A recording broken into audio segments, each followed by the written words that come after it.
Happy New Year, Transformer fans! This is Sparkster1701, and as we're getting closer to celebrating my 1 year anniversary late next month, I thought I'd kick off 2017 by showing off a member of a subgroup that I've not really touched much upon during my first year here. Sure, we've done some Micromasters, but this is one of the smaller battle stations, the 1989 Aerial Defense Airwave. Airwave was released in 1989, and he would only be available for that year, being discontinued the following year of 1990, and we would not really get a replacement for him. Airwave is one of 4 toys that was released in '89 alongside Grease Pit, Hot House, and Ironworks that were obviously meant to compete with the Micro Machine Travel City playsets that were also available at that time. In essence, those playsets were a little small case that you opened it up and assembled the pieces onto the top of it, and you had a small city block of some sort. They could be rearranged and connected with each other, and then when playtime was over, or you were heading somewhere else with and wanted to keep the action going, you just simply repackaged the pieces into the base of the toy, folded it over, and it would fit in your pocket. Now, while the Hasbro version for these Micromasters does not have that convenience, it is built along a similar premise. To get things started here with it, we'll first take a look at Airwave himself. We'll bring him up close to the camera here. Airwave here is a repaint of the figure Night Flight from the Airstrike Patrol that I reviewed back in June of 2016. The major difference, aside from the color scheme on him, is that he does have Airwave here has stickers on his tail fins, whereas Night Flight did not. So consequently, it also means that Airwave has the same limited articulation in the fact that you can rotate his arms at the shoulder. That's as far up as it goes, and he can just barely reach behind himself when the arm goes down. But as you can see, it won't stay there very easily. And he can bend at the knees. You can almost set him up for basic marriage proposal if a wedding ring was made in those sizes. And that's about it for him, folks. But we'll set him aside for a second so we can take a look at his base of operations, which, as you can see here, is a missile launching station. This little area down here in front, that's supposed to be where he commands it, so we can just... You don't need to necessarily move it at times, but it's easier if you're doing it one-handed. So lift the missiles up, and there you go. He's just barely got room for a friend to join him down there. Thing looks sort of like it's a stationary unit, but I could probably imagine that it might have some means of locomotion in it to go alongside with the Autobot equivalent Hot House. But in this case for Airwave, it's not entirely visible, so you either leave it as a stationary unit or you just use your imagination. Of course, the missile launching station here does rotate backward, so you can position it in different angles, but of course, if you're getting too far back, it's transforming. And the missiles, unfortunately, do not fire. They have to be removed for pretend launch. Now we'll start taking a look at how to transform him. And basically, just like Night Flight before him, he's pretty simple. You get the arms to be pointing straight down, as he's already doing right now. We'll grab the nose of the airplane and fold it up and over his head. Then you will take his lower legs and fold them over onto his waist. And then lastly, you will fold up the wings on his sides. And there we go. Just like his buddy Night Flight, he becomes an F-14 Tomcat. Most famous for being the inspiration of the Sky Striker airplane in the G.I. Joe toy line, and of course also famously for being the airplane used in the movie Top Gun. Cue the theme music anytime you wish. Moving right along, we'll take a look at his launch station and how to transform it. For starters, we'll need to remove both missiles and set them aside.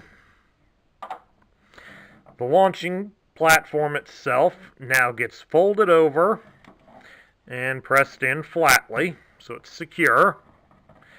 Then we're going to take this blue section and we just pop it loose. Before we bring it all the way down, we grab a hold of the orange door and just push it back all the way against the roof. Clicks into place. Then you can bring the whole blue section down flat. And lastly, we've got this orange piece in here. You just use your fingers and pop it up straight. And there you have it. An airport. I mean, yeah, no, it doesn't look like any major airport and just barely passes for even a small airport. The runway itself is a little exaggerated when it's in this position, but the beauty of it is that both of these pieces here are on a hinge, so they can be rotated up to a full 90 degrees in any configuration that you wish. So you can set it up practically almost any way you would like it to be, folks. As an added bonus for it, since I compared it to the Micro Machine Cities, it also has a ramp that can be connected to the ends of either of the runways. So you have a means for the car guys to just drive up, or even Airwave himself can use it to slide down and inevitably fall on the floor here. But of course, when you've got the runways in the horizontal position, going straight like this, the ramp can also be attached to the sides of the building, like so, giving you another option.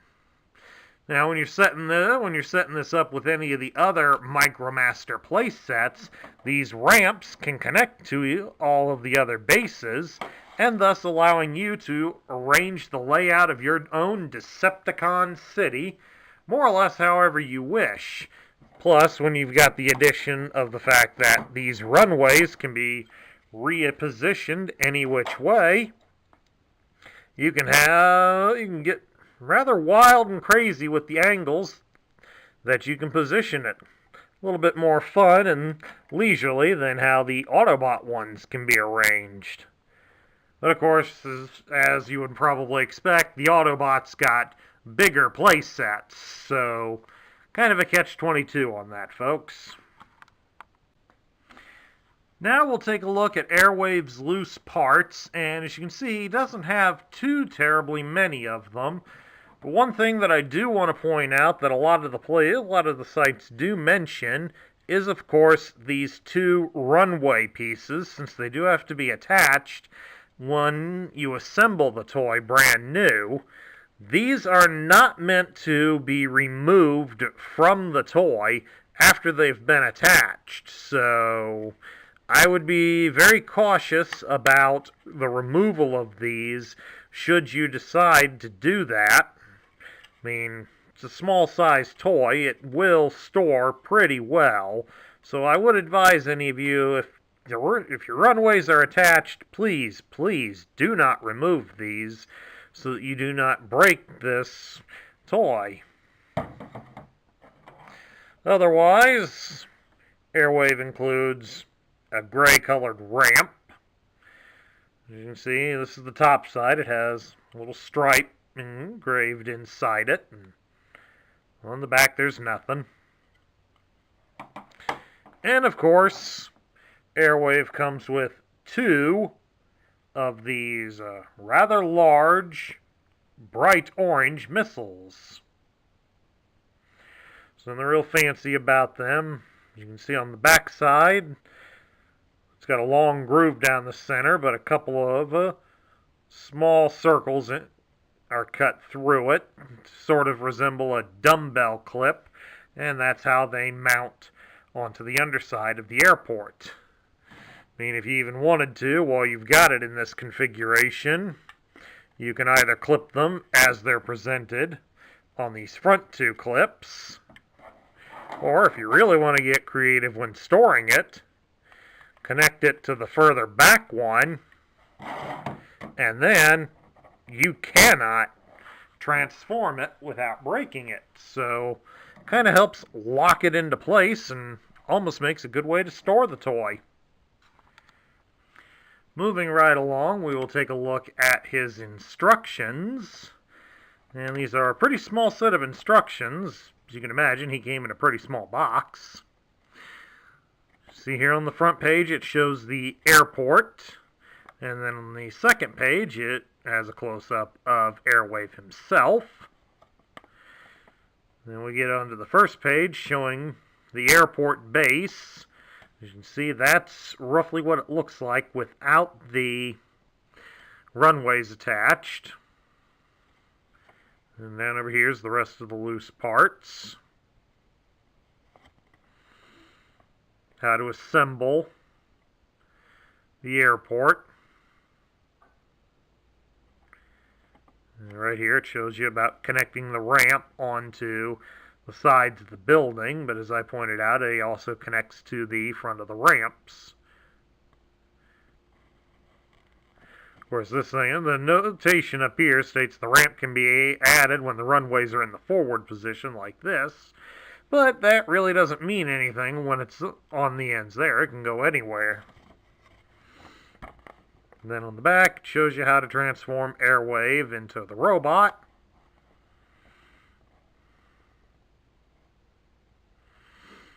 And then now how to turn it into the missile launching platform. Pretty simple. Although some of the others would get just slightly more complicated. And then here you get how to apply the stickers. Despite the sheet looking rather complicated there on the front, he only had 7 stickers. And right here we get to the final page. They no longer have the rub sign instruction on here due to the fact the rub signs were phased out of the Transformer line the year prior. It does have the new style of robot point depicted, but by now there were no more offers available with the robot points, so I'm surprised they didn't phase that out. And they made the change to the tech specs because it does not mention of the decoders anymore, because in 1989 they phased out the original way that they did the tech specs, despite the fact that they are still showing good old Blue Streak as the guy on the tech spec picture. So moving along, we'll take a look at Airwave's tech spec. I'll zoom it back here a moment and you can see just how small this thing is. When I said he was in a small box, I was not kidding, folks. Just unfortunately I don't have it. So you'll kind of have to take my word for it. We'll zoom it up here. It's got a nice picture of him in his battle station. That would have been on the front of the box. It's in purple just above him to indicate he is a Decepticon, despite the fact it says it. It lists his name as Airwave, and his function is aerial defense. His motto is, "My price is too high, and you're going to pay." A black market barbarian. His airport is equipped with retractable tire shredding spikes that prevent enemy invasions. In attack mode, airport converts to mobile dual missile battery with a range of over 300 miles. Control tower armed with atomic panels that short out optic sensors. So it shows that the entire station is very dangerous, regardless of what mode it's in. Moving right along now, we get to his specs, and this is the new grid that they started doing in 1989 by going with a horizontal bar graph, only for them next year in 1990 to go vertical.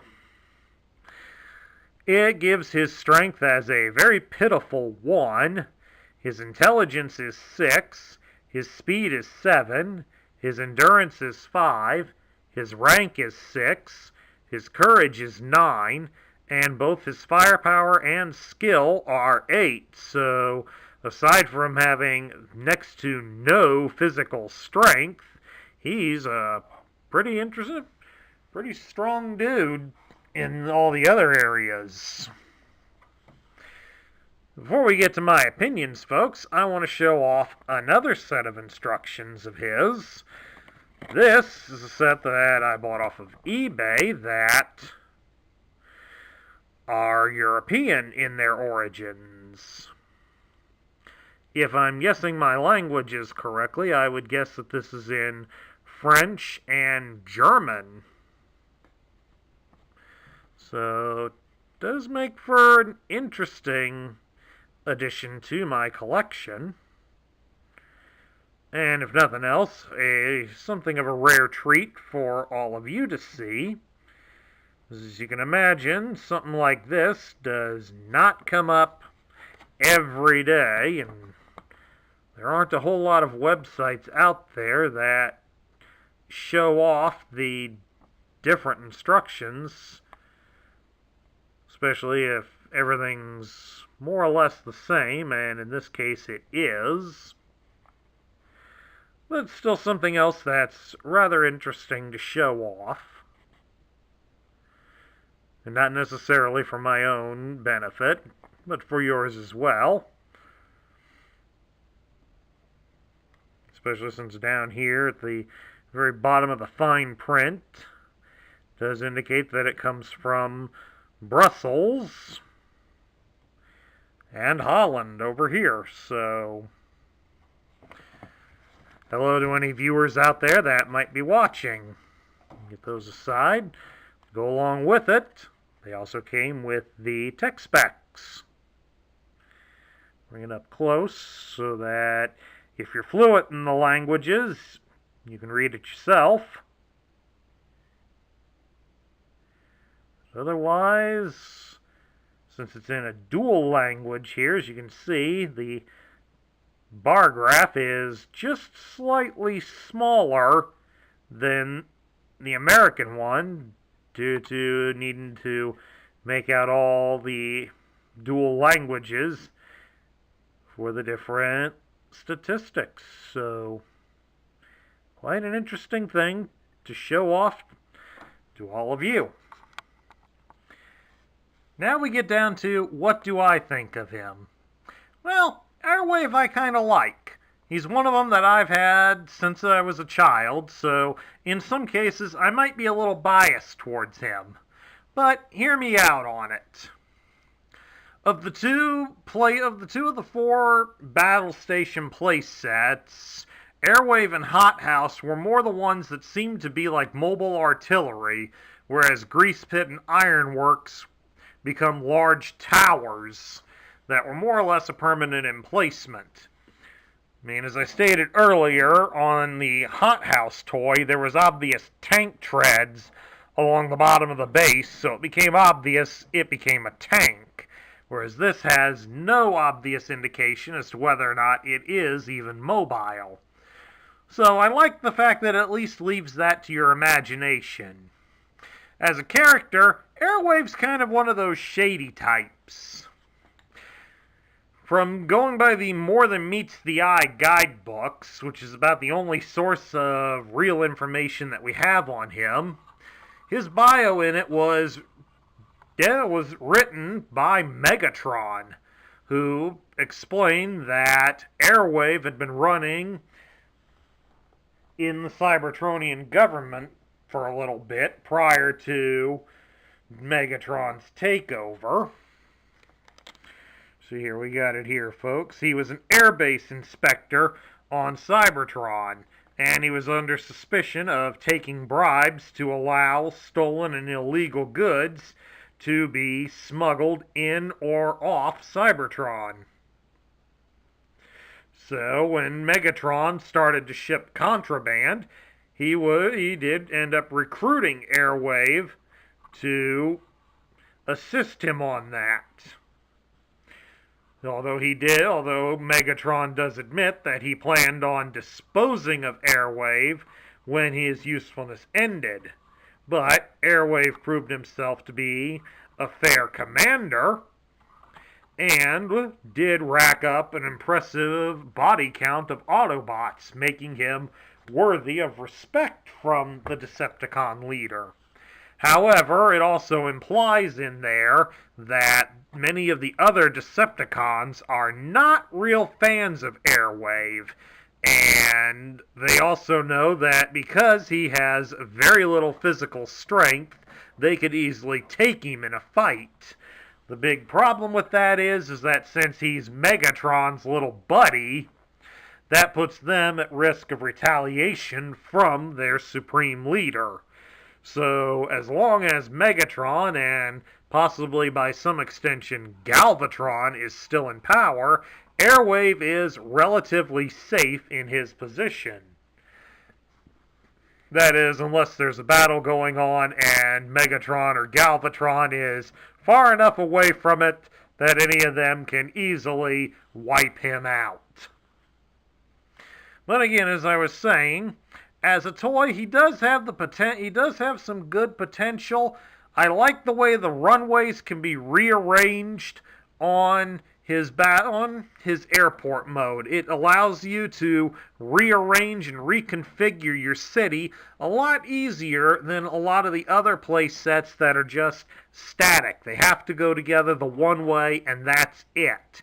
With Airwave, you do get a little bit of flexibility with that, due to the fact that the runways can be adjusted. So that adds for a little more fun in any sort of play city, where you can shift things around and change the layout every time you play. Now, while the toys do allow that by their very nature, Airwave here allows for it the most due to the runways. So I like that feature on him as well. But, of course, in the terms of what tier he should be in, I think he's about a middle-tier toy. He's not really quite good enough to be a top-tier toy, but he doesn't suck at all, so he does belong in the middle, but I'm going to push him a little bit towards the top tier due to the versatility of his play feature. I mean, things that I don't like about him is I really hate the fact that the little Micromaster guy is a repaint. That would have been nicer if they would have given us something else, but since this was also a cost-saving measure by Hasbro at that time, it's sort of to be expected. But other than that, I think it's a pretty good toy. And that concludes my review of the 1989 Micromaster Battle Station Airwave. If you like the video, please thumbs up it here on YouTube. Hit that subscribe button down below if you haven't already. Like this video, post and share a comment, and help keep this channel going. This is Sparkster1701 saying that I hope we have a good year showing off Transformers to you, and I will catch you all later.